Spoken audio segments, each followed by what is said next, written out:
Good evening. Welcome to this forum for the Portage County Supervisors for Districts 1, 3, 4, and 6.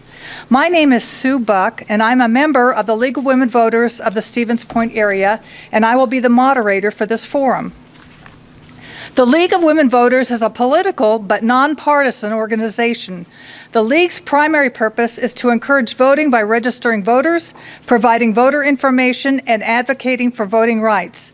Tonight's event is part of providing voter information through candidates sharing their views of issues of concern to Portage County residents. The co-sponsors of this forum are the Stevens Point Area Senior High Student Senate, the UWSP Student Government Association, and the Portage County Business Council. All are also nonpartisan organizations with no endorsement of candidates or political parties. Their interest is in helping local citizens to be more informed voters. The county supervisors are responsible for the leadership and coordination of the work of the Portage County government, providing services to more than 70,468 residents and the 27 municipalities of the county. These services include highway, parks, and trail systems, and protecting the public through the public safety departments. The county also provides services to children, elderly, and disabled citizens through the Health and Human Services Department, the Aging and Disability Resource Center, and the Division of Public Health. It is the mission of Portage County government to enhance the quality of life for all its residents by providing fiscally responsible services that enable the citizens to build productive communities, families, and lives. The 2024 budget for the Portage County is $134,725,015. I'm going to stop for 1 second. We're asking not to record. We're only asking our city to do that. Thank you very much. The Portage County meets the third Tuesdays of the month at 5 p.m. County committees meet throughout the month, and there are 42 county-related committees. The 25-member County Board of Supervisors are elected every 2 years on even years and serve a 2-year term starting in April. County supervisors receive $59.25 per diem plus mileage of 67 cents for county board meetings they attend. Supervisors receive $53.86 per diem plus mileage for attending committee meetings with a maximum of 2 meetings per diems per day. Committee chairs receive $68.86 per diem and mileage for committee meetings. And because they are, Portage County is a member of the Wisconsin Counties Association, county supervisors receive $59.25 per day plus mileage to attend that conference. We appreciate that the candidates running for District 1, District 3, District 4, and District 6 are participating this evening. Candidates for District 1 are Vincent Moretzi and Stephen Klein. Candidates for District 3 are Janelle Weir and Mark Hemrick. Candidates for District 4 are David Medine and Keith Krajowski. Candidates for District 6 are Sean Shabilsky and Timothy Johnson.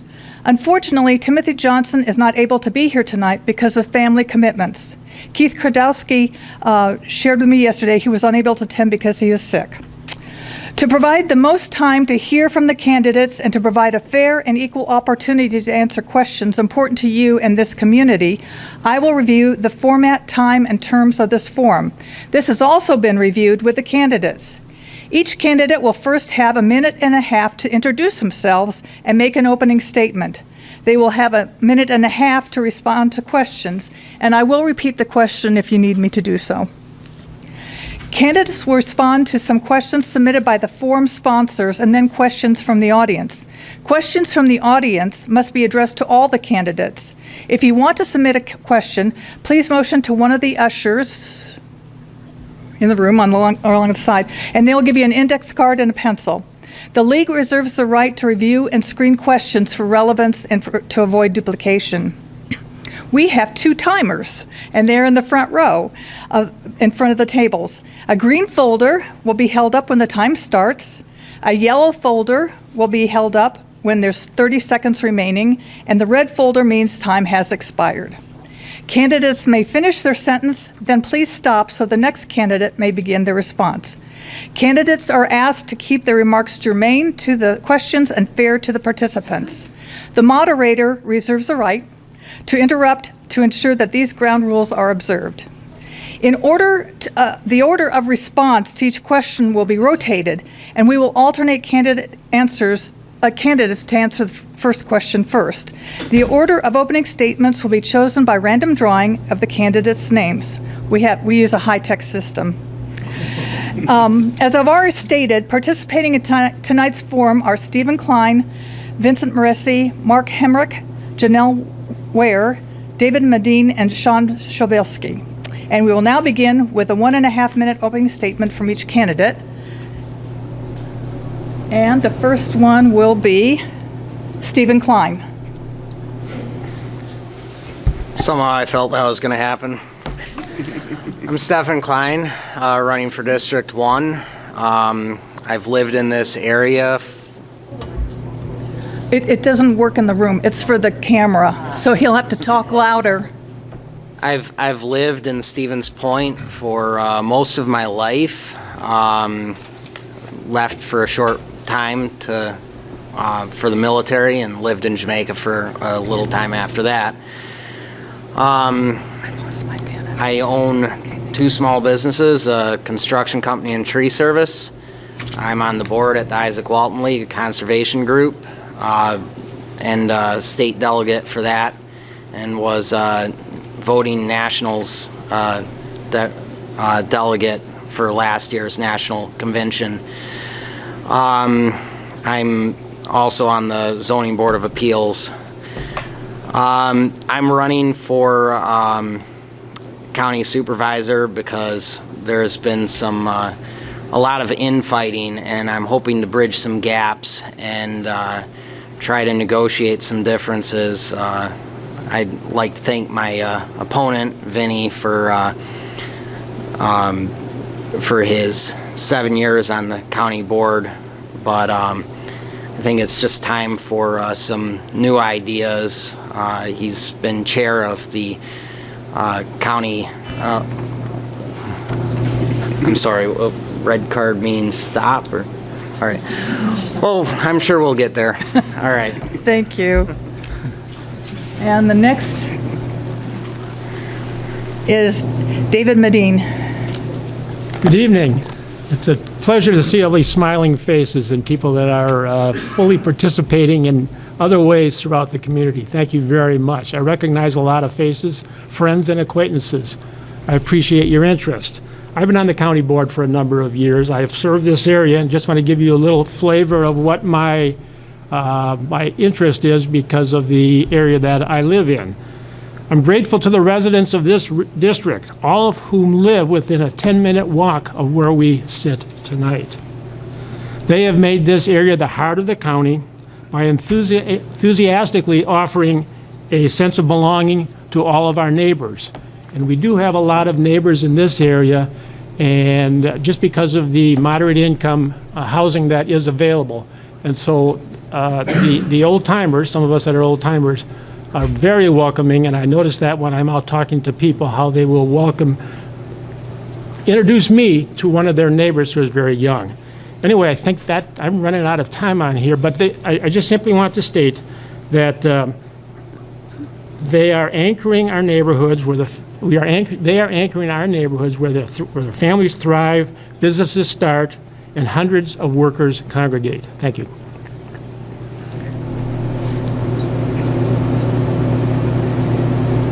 We have one microphone. Can you hear this now?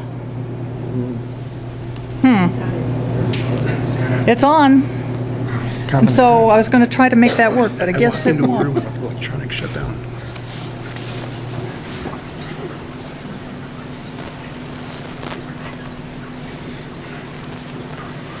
Is this any better? Yes. Okay. All right. If you hit the right buttons, they work. Okay. Yeah, and what I'm going to do is I'm going to just have to hand this to everybody, so you'll have to pardon my running back and forth. So the next person to give opening statements, Sean Shabelski. All right, I guess I get to use the mic. Good evening, everyone. My name is Sean Chabilski. I'm running for re-election as County Board Supervisor in the 6th District, which, if you're not familiar with the districts in the county, runs from about Belts down to Heffron on Business 51, and east over to McDill Pond and up Patch Street to about the Armory on Jefferson. As for my background, I'm a 5th-generation Portage County resident. My great-great-grandfather immigrated from Poland to the town of Eau Plaine in about 1870, set up the family farm. I personally grew up in a rural part of the county in the town of Stockton. And after going off to school in the Twin Cities and spending some time up in Alaska, my family and I moved back to Point and have lived in the 6th District for about 12 years now. In my first term on County Board, I've served on Parks Commission, Healthcare Center Committee, and the Justice Coalition, and I've seen firsthand just how much work there is that needs to be done. And our county is facing a number of important issues and tough decisions right now that are going to have a huge impact on the future of the whole area and all of our neighbors. And I'm running for re-election to keep working at it and doing what I can to make sure that we're doing the right things and to make sure that my constituents' voices are being heard. Thank you. Our next opening statement is Janelle Ware. Hello, everyone. My name is Janelle Ware, and I'm running for County Board Supervisor District 3. The reason why I'm running is to give my neighbors a meaningful choice in their representation to their county board. I believe that my life experience and my personal values more closely align to my neighbors' values than my opponents. My opponent was appointed, not elected. A little bit about me. When I graduated from UWSP with a bachelor's in natural science and geoscience, I was a non-traditional age student. My kids, who are now adults, were little kids at the time. As you can imagine, that wasn't easy, but I made it through sheer tenacity. I know what it takes to do hard things. In my current role, I work for UW-Madison Extension, and I serve the people of Marathon and Wood counties. I answer questions and I break down scientific jargon for them. What's key to the role in my day job is collaboration. I work with numerous government agencies as well as community organizations, and I know how to build authentic relationships built in trust. That's what we need in Portage County today. I am here to make county government boring again through transparency, accountability, and collaboration. Thank you. Awesome. All right, thank you. And next is Mark Hemrick. Pass the baton. Hi, good afternoon. Thank you for inviting me here. My name is Mark Hemrick. I am the incumbent supervisor of District 3. I have lived in Portage County since completing my term in the Air Force. I retired as the captain of operations from the Portage County Sheriff's Office after 33 years. During that time, I was promoted to the head of the Detective Bureau and appointed to act as the police school liaison officer, deputy coroner, emergency government director, Special Response Team SWAT Team Commander from its inception in 1984 until my retirement in 1999.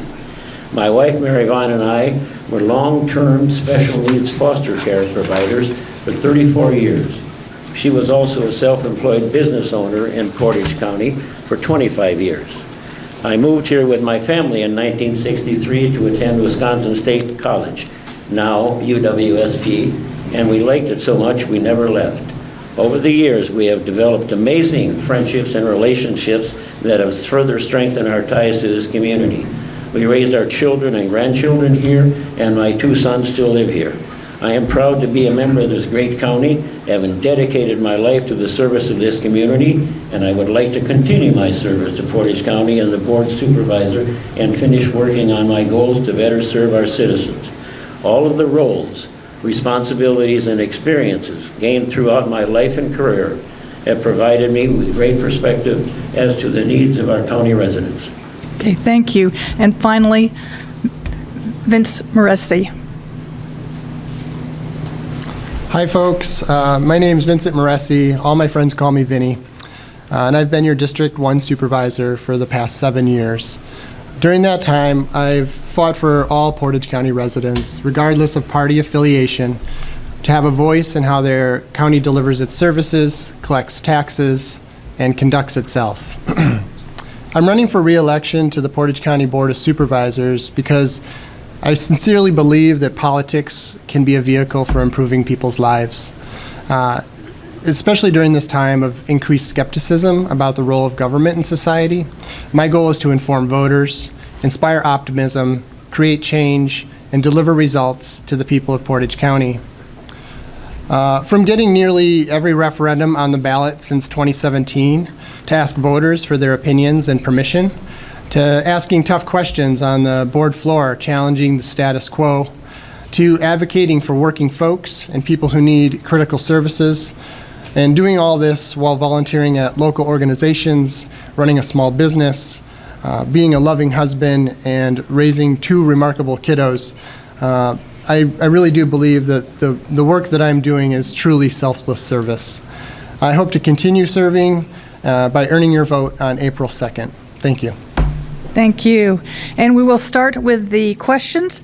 The first question comes from the forum sponsors, and then we will add the audience questions. And I guess I need that back, don't I?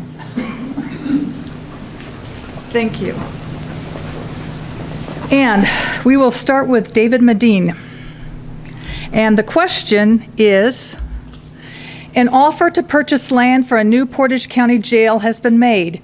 In planning for a jail for the future, what are the physical design and inmate program services that you think are important in making decisions about the building and staffing? Please be specific.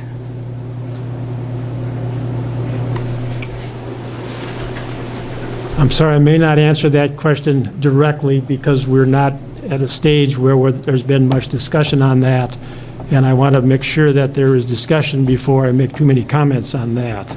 I've historically supported maintaining within the downtown, the full continuum of facilities that serve offenders, families, and victims. And just so you know, in my district, we have the Day Report Center, the Halfway House, the Family Crisis Center, the state-operated sex offender houses, 2 short-term alcohol and recovery residences, and numerous other residences. I've been a strong advocate to make sure that the full continuum, all the way from some of those I mentioned, all the way to the jail being within our area. I have come to some conclusions because of the architectural firm that we have that the building is probably going to be too large to fit into our downtown area. And I wanted to make sure that I got that point across quite soon in the discussion, so you have a better understanding of how the future discussion may take place. Thank you. Thank you.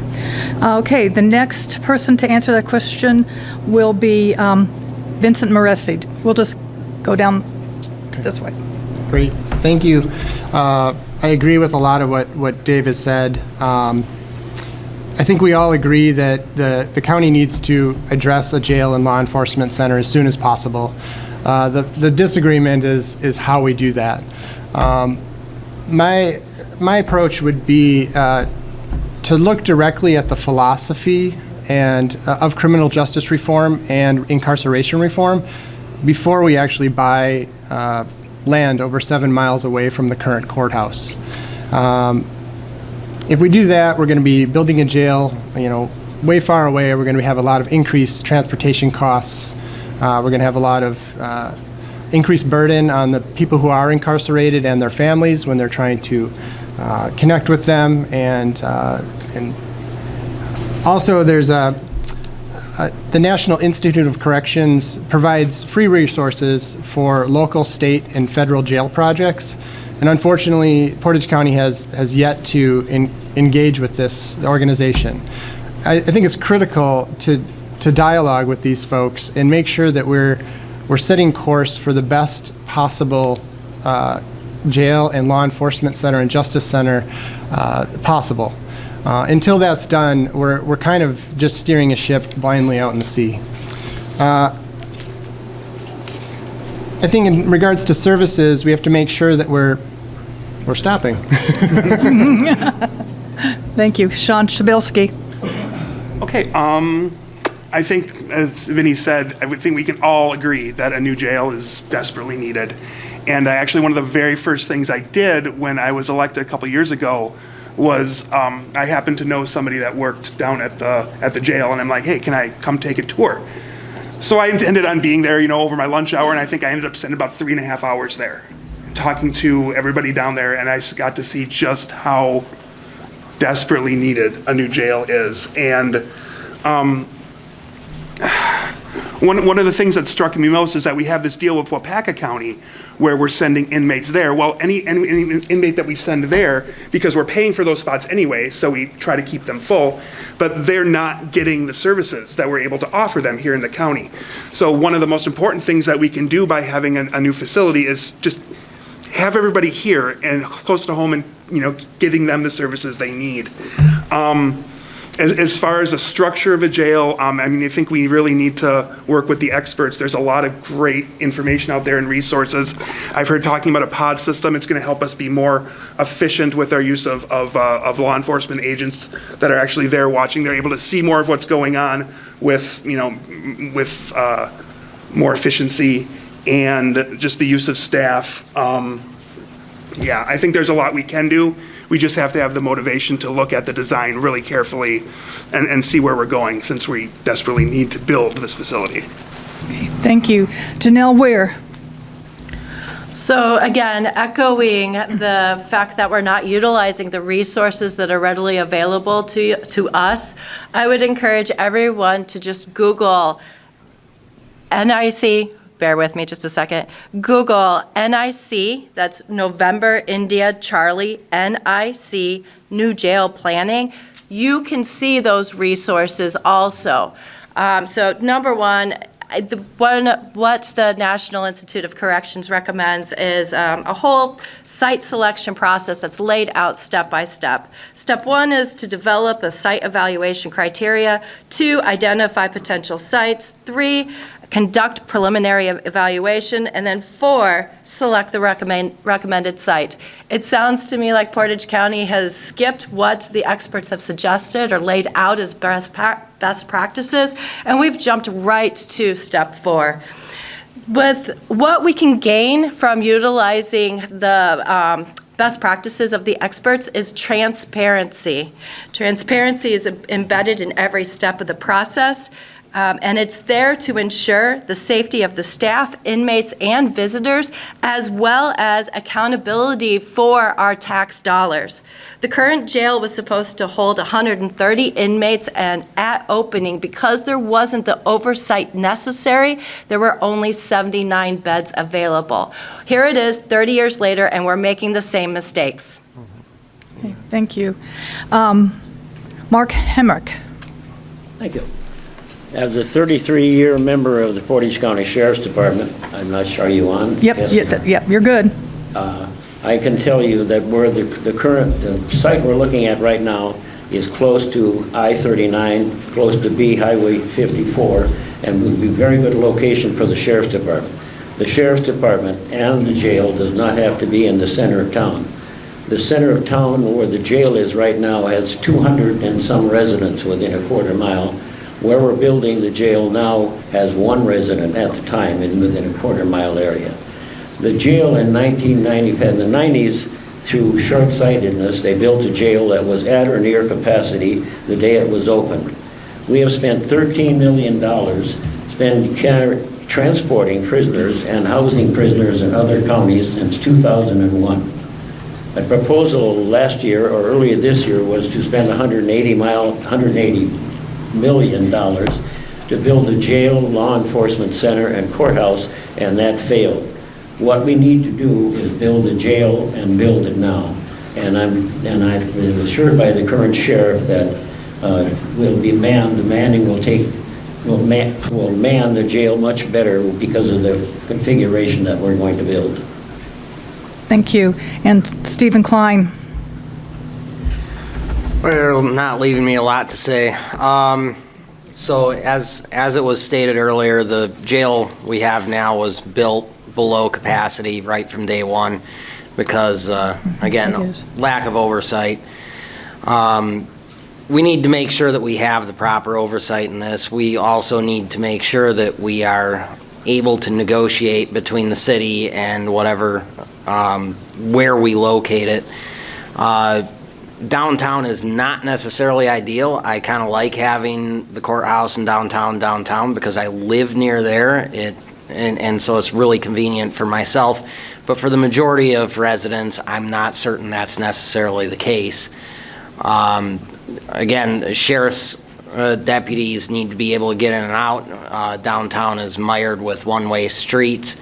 Unless something there is addressed, negotiated with the city, I don't see it as being the best option. Thank you. Thank you. The next question, we will start with Vincent Moresi and then go around again. And this is an audience question.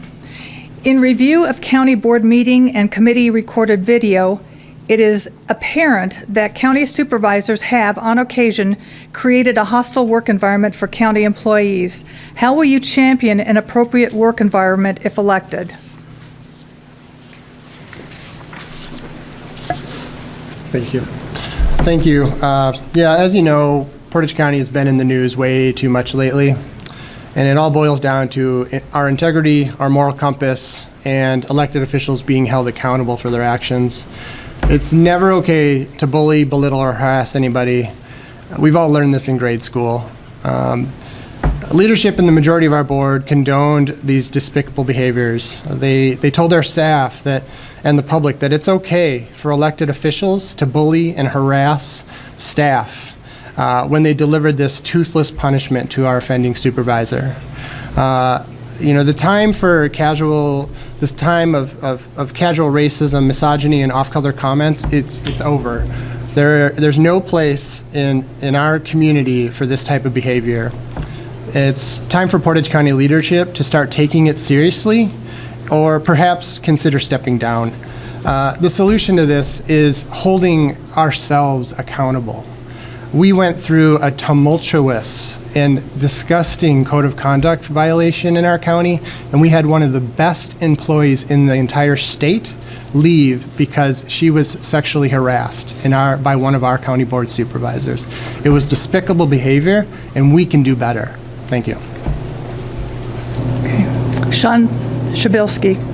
Yeah, to follow up on what Vinny said, I think the most important thing to do to address this, like in the short term, is we have a code of conduct process that I think we've all seen now is flawed, and it's relatively new, right? And we need to be able to go in, refine it, look at what happened, what went wrong, and how we could face that and address that, and really have a process that is, it's not even that it's good or bad, it's just so poorly defined that we need specifics, we need a time frame that works, and we need things to actually play out like they need to play out and be addressed responsibly. Okay. Thank you. Janelle Weir. So I'm going to echo Vinny and Sean's response. It really comes down to accountability. Here, it's ethics accountability, right? So what I will bring to the table is I want to talk about strengthening the ethics ordinance.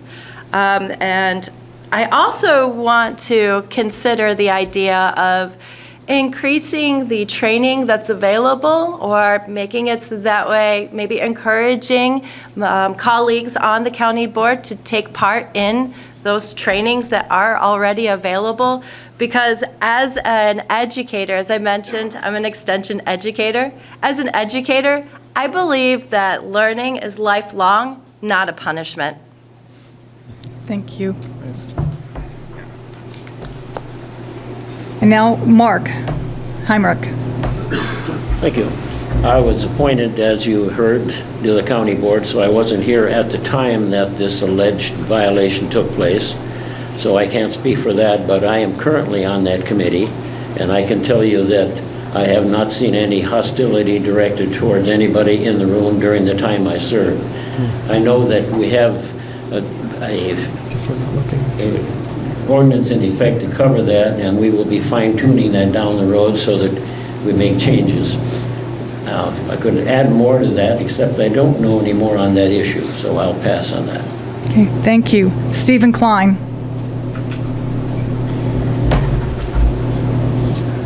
Running out of time. So I'm gonna go a step outside of the box here, and Yeah, I'm not going to do that. first I'm gonna say we need to hold our elected officials accountable. We need to elect people with thick enough skin to take a lot of the abuse that you get. I spent a lot of time in the service and as a business owner, taking a lot of really rough insults, and my skin is about as thick as it's going to get. So I can handle some mild insults, but I'm like I say, I'm going to step a little further outside of the box, and I'm going to hold the voters accountable. You need to get to know your elected officials. You need to get to know the people your elected officials work for, and you need to know how your elected officials treat the people who work for them. Sorry to say it, but we can only hold, once someone's elected, it's a little past time. We need more people to get involved, like you people here, in these elections. Spring elections turn out, sometimes if you're lucky, 15%. And if more people would get involved, I think we would have less of this. Okay, thank you. And David Medine. Just a little history lesson that brought us to this point. Previous to 2000, we had a system of government where each of the various committees worked directly with staff members to develop any proposals. By election of the full county, we shifted to a county executive form of government. So now we have to be much more proactive to work directly with staff members, because by statute, all of the documentation comes essentially directly through the executive, and we get it kind of secondhand. So we as county board supervisors have to be very, very, very proactive in meeting with the staff members, going into their office, talking with them, getting their sense of what is important before we start to develop proposals. But it takes some hard work and some initiative and even some friendliness to be able to do the job the way we need to do it under this system of government. But we can do it. Thank you. Thank you. Thank you. Here is the next question, and we'll start with Sean this time around. Portage County's sandy soils are particularly susceptible to groundwater contamination, and many private wells have unsafe levels of nitrate. Repeated scientific studies have concluded that agriculture is a major contributor to nitrate in groundwater in rural areas. What will you do as a county board supervisor to ensure that all residents of Portage County have safe drinking water from private wells?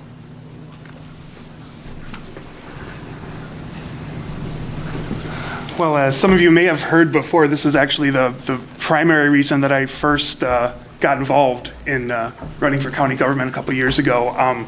I grew up out in the town of Stockton, found out somewhere in the mid-90s from a science class experiment that we sent our water in and found out that our nitrates were about 30 parts per million. And this was, 30 years ago at this point. So I've always had this on my mind, and I guess the most important thing that I can do personally as a supervisor, not being on the Land and Water Committee, I think is listen to experts, and I think that's what's been lacking. I think there's been a little bit of hostility maybe towards experts in groundwater science, and I think it's really unfortunate that we have one of the best, available, not professionals in our area that can be doing this, and we don't seem to want to listen to them. So I think listening to the experts is the primary thing we can do, and everything else is going to come from that. Thank you. Janelle Ware. So the Land and Water Conservation Committee has an obligation to allocate and distribute federal, state, and county funds for the purpose of conservation.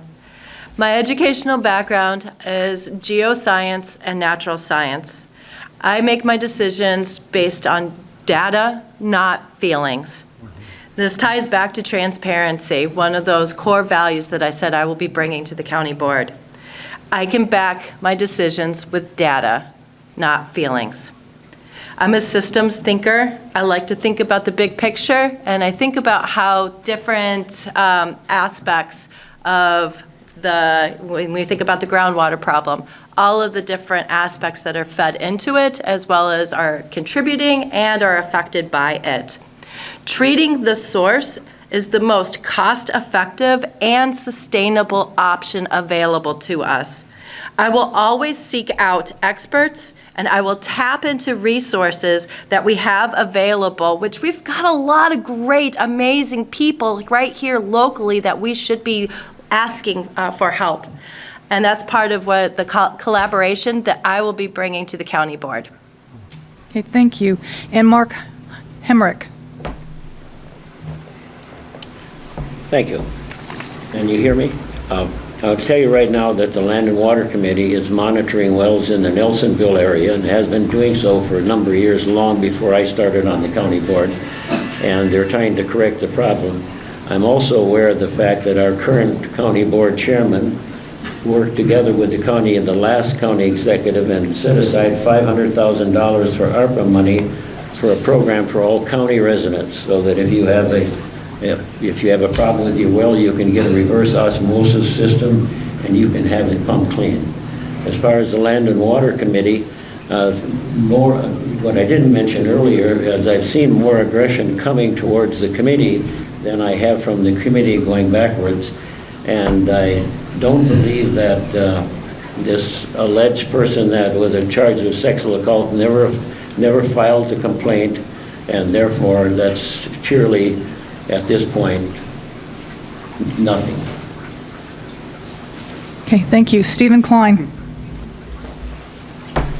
So, clean water is a major passion of mine.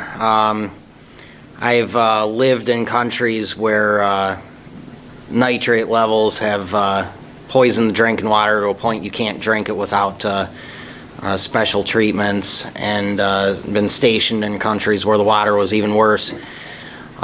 Here in Wisconsin, central Wisconsin, we take for granted that we will always have clean water. I'm on the board at the Isaac Walton League. As mentioned before, we have one of the biggest, probably the biggest, salt watch programs in the nation, and we've expanded that to nitrate watch. We have more issues here with clean drinking water than a lot of people realize.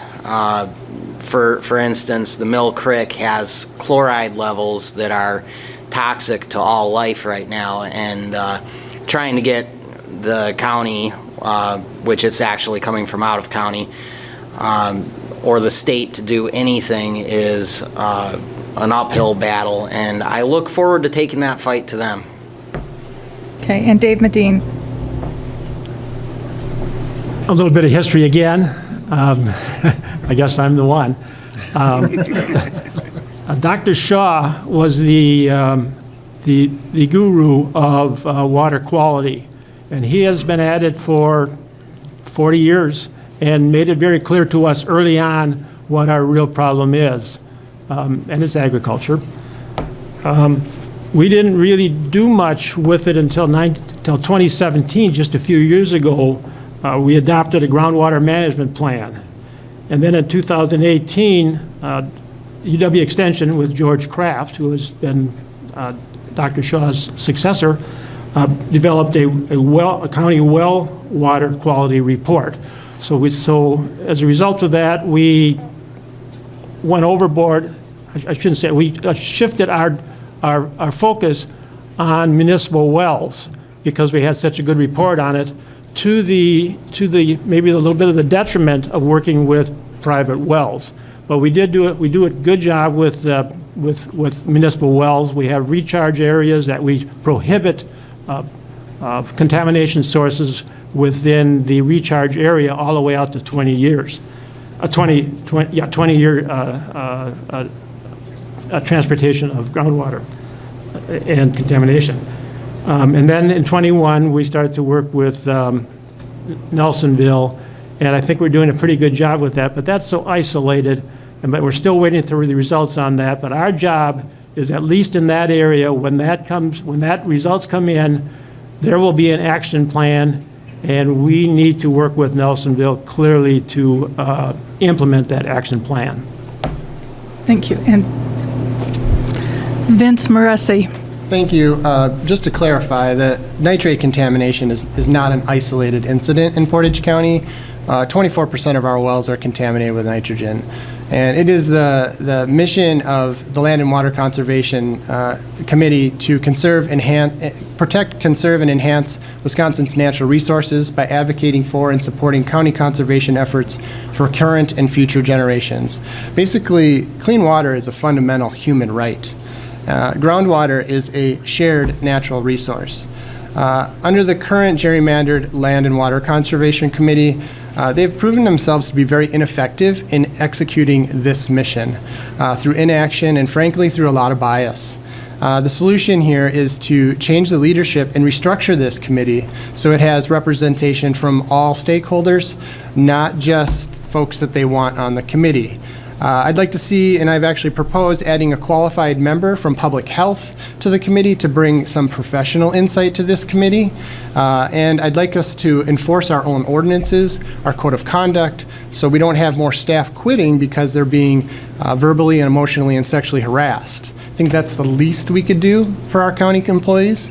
We also need an honest dialogue from all parties, clean water advocates, scientists, and we need very strong partnerships and farmer-led conservation initiatives. There's nobody that's going to solve this on their own. We need all hands on deck, everybody at the table, and a bigger stick is not the solution. It's partnership. You're done? Yeah. Thank you. There's lots of good questions, but we're running out of time, and I'm going to change this up a little bit, sorry. And I'm going to let the timers know this too. We have one question that came in that people would like to hear about. I'm going to give you 30 seconds. Sorry. So think fast. It's the lightning round. It's the lightning round. And Janelle will be first. Where do you stand on the fate of the Portage County Health Center? See how fast I can read this. All right, I get it. There's limited resources, but the voters have spoken twice. They've said it's a community asset and a value. There was referendum language that already went to Madison and back to put it on the April ballot, and 2 of our county supervisors said, nope, we're going to push that off to November. And then they decided, and then they mentioned, it comes to light that there's a buyer in the wings, and they want to try to sell it before that happens. This is not transparent. Okay. Mark Hemrick.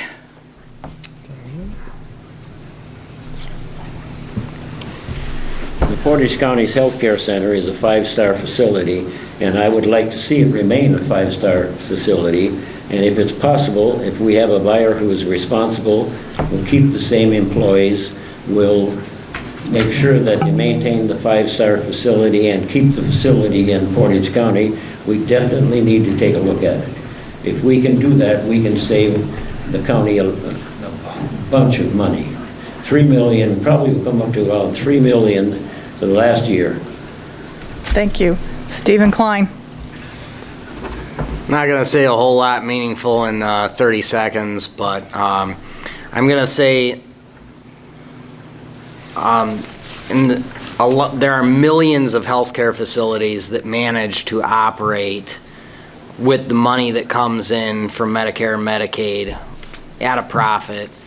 And there's no reason that our healthcare facility can't do the same. I don't think we necessarily have to sell it, but David Medine. wow. While we were preparing for the referendum, either in April or next fall, a purchaser came online, And to cut this short, the public has given us information on the competency and reliability of the purchaser. And with the information that we have now, that individual probably does not meet the threshold that would be required for us to have that. So we will be looking at that as a county and determining Thank you. that private entity. Thank you. Over here. We have a serious problem with the existing buyer right now. The total of his facilities are like a 1-star, 1-star, 2-star. They equal a 5-star facility, but that buyer will never give us a 5-star facility. The only way we maintain a 5-star facility in our community is by owning and operating it ourselves with the checks and balances that we currently have. It's not going to be with this snake oil salesman that our county executive has found. Okay, thank you. And Sean Shabelski. Well, if any of them are going to be a 30-second answer, this is an easy one for me. What it all comes down to for me is the voters have spoken multiple times through referendum on this, on the healthcare center. You don't see a lot of elections these days with as big of a majority as this one has had in the past. For that reason and that reason alone, I'm going to speak for my constituents who voted overwhelmingly to keep the Portage County Healthcare Center county-owned. Thank you very much. And we will now move into our closing statements, and we'll do the same procedure as we did before. And the first closing statement is by Sean Shabelski.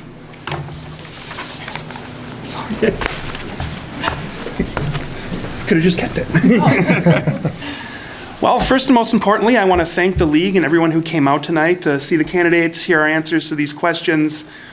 Events like these are a great way to engage with the people who choose to step forward and be of service, but I want to encourage everyone to never hesitate to take the next step. Reach out to your representatives, incumbents and candidates alike. Ask questions and make your concerns known. Elected officials' most important job is to listen. I can't promise that I or any of us here will always agree with you, but I know I, for one, will always listen and take your concerns seriously. In the last couple years, sitting on this side of the table, I've seen it both ways. I've seen supervisors completely ignore the public, and I've seen supervisors change their minds and their votes on issues because of phone calls, emails, and 3 minutes of public input during meetings. So I just wanted to use this time I had here tonight to ask you all to stay informed, to stay involved, and to speak up. Thank you. Stephen Klein.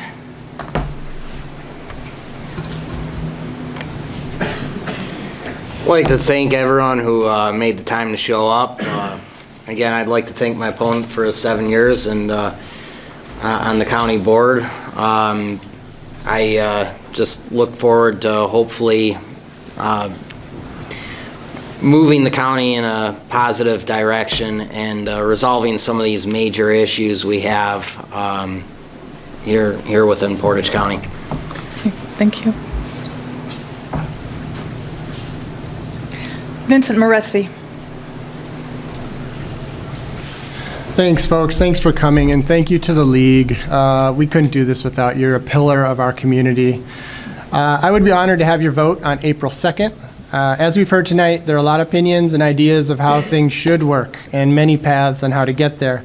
What I heard is that government is not red or blue, right or wrong, as some try to make it out to be. There's a whole lot of purple in local government. Compromise is essential. Dialogue is needed. Bringing folks to the table is absolutely critical for a fully functioning and effective democracy. My goal is always to bring folks to the table, find common ground, the common humanity in each of us, and try to create some semblance of understanding and acknowledgement of each other's ideas. It's not all kumbaya moments on the board. As you can tell from tonight, I will call you out if you're BSing me or treating people poorly. I will do it. As public officials, we're held to a higher standard of excellence, and we must be excellent to each other and ourselves, especially our constituents. In District 1, experience matters, work ethic matters, nuance, a worldview matters. And I have worked within these antiquated systems to help modernize Portage County and make government more open and transparent. I've spent countless hours developing relationships and networks to further the mission of Portage County, and I've traveled extensively throughout the county and the world to understand how interconnected Portage County is. It's our home. It's a place where I see a bright, thriving community for all of us. So I please ask you to vote for Vinnie on April 2nd. Thank you. Thank you. David Medine? Kind of interesting to be between the two opposing men and hearing their discussions, so it's a good spot to be. My neighbors joined together in integrating people from all walks of life into the Central City area. They set up shops in the downtown and surrounding, markets to serve the mostly moderate income households in this area. And they serve the needy by accommodating the Family Crisis Center, the Youth Enrichment Center, the Drug and Alcohol Recovery Centers, the Justice Works, and overnight shelters.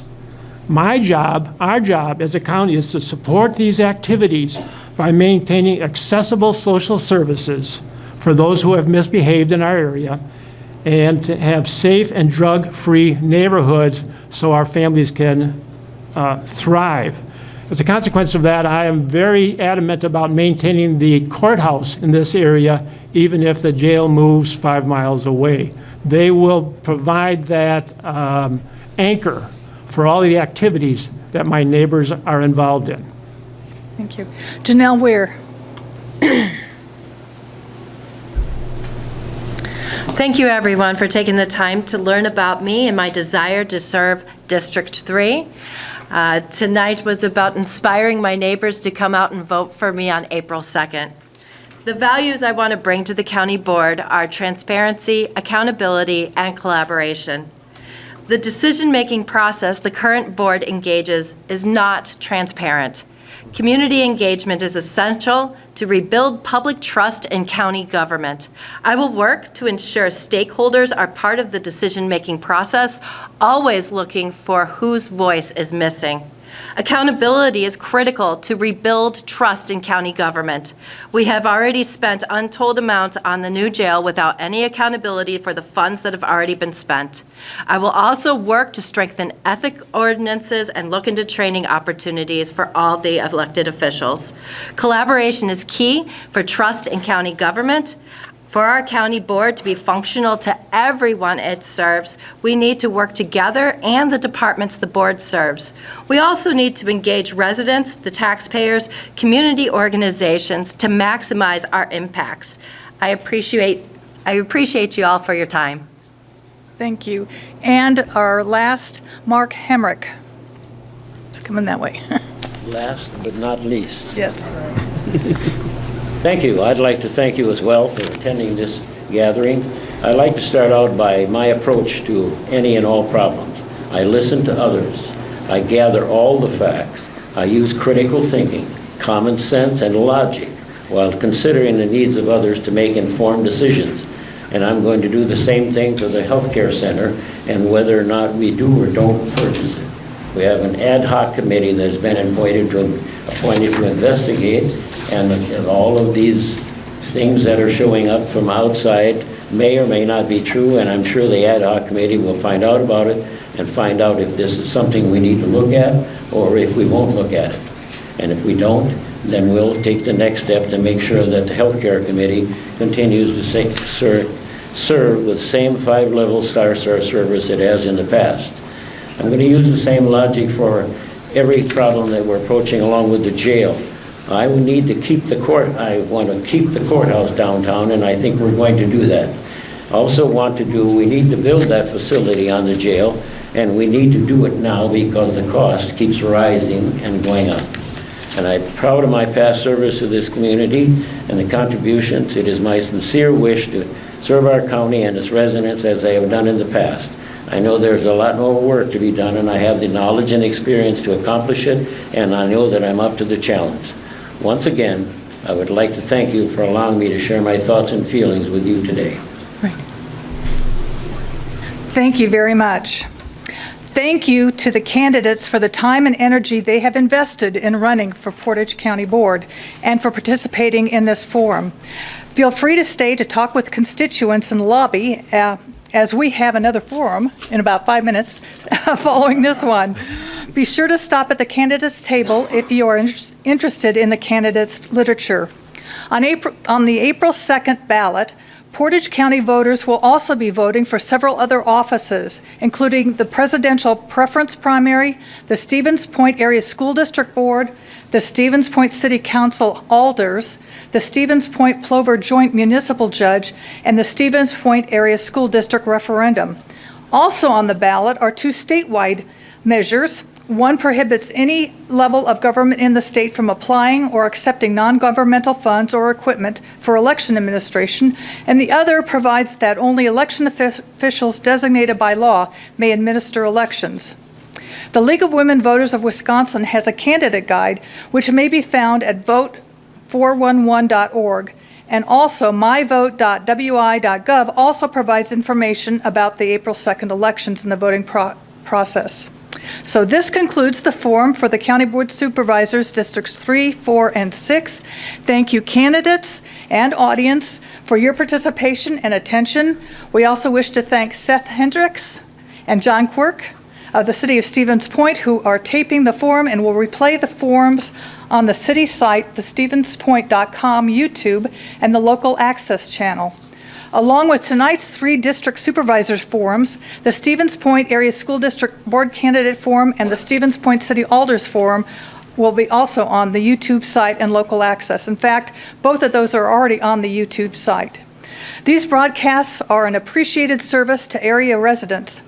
Thank you to the League members, the UWSP Student Government Association, members of the Portage County Business Council, and the SPASH Student Senate, who volunteered in various roles this evening to make the forum possible.